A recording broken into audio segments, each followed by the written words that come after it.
Section 1.2, Classifying and Storing Data. Let's start with a few definitions.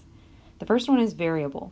Note, this is different from a variable or an unknown from algebra. So when we say variable in statistics, we do not mean X or Y.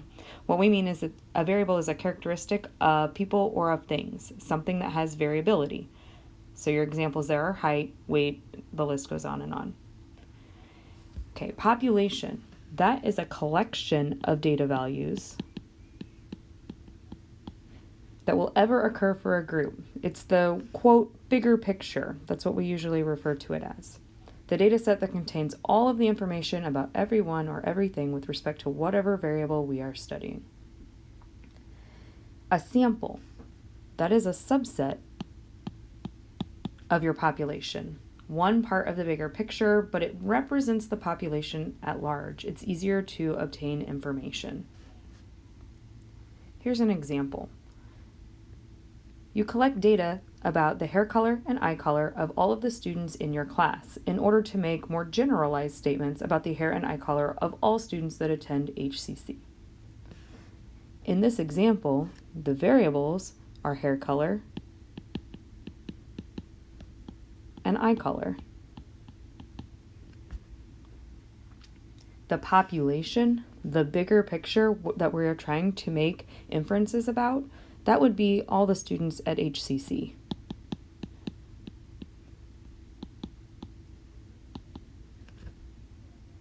However, it would be very hard to obtain that information about all HCC students. So instead, we take a sample. The sample is just the students in your class.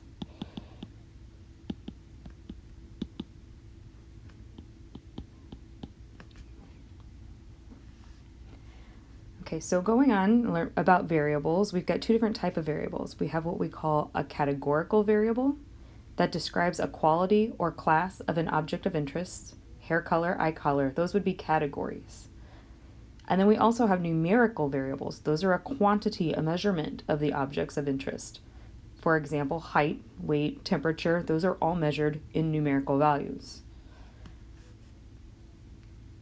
Example 2, determine which variables in this data set below are categorical and which are numerical.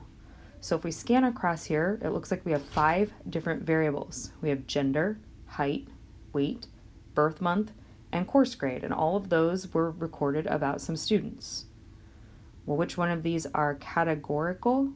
Our categories would be gender, birth month, and course grade.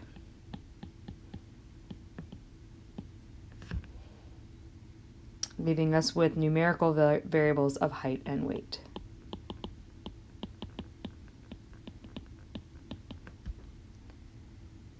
A lot of time, variables could, depending on how you record your information, could qualify as either. So there's certainly a way to make a course grade into a numerical variable if we would have recorded the percentages instead. That would have been numerical. So it just depends on how you want to record that data. If you just want the letter grade, or if you would like to get more specific and get the specific percentages. One would be categorical, the other would be numerical, and it just depends on your personal preference when you're collecting your data and what you're going to do with it, which way you might want to record that.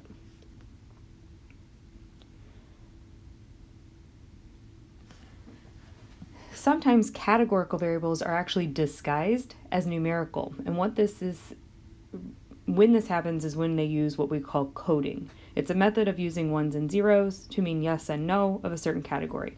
And the reason why coding would be used a lot of times is honestly entry into your computers or databases. Computers understand ones and zeros very easily, so sometimes coding would be used for that reason.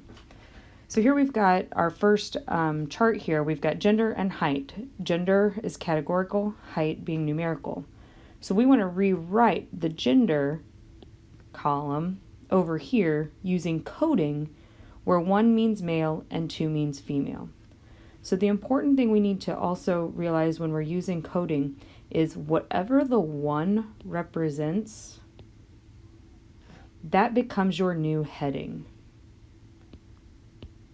So since male is represented with a 1, male becomes our new heading for our column. And then what we do is we just put a 1 in the box if the person is a male and a 0 if they are not. So the first one was male, then female, female, male. But it's very important that you get this heading written correctly. So whatever the 1 is, again, that is what your new heading turns into.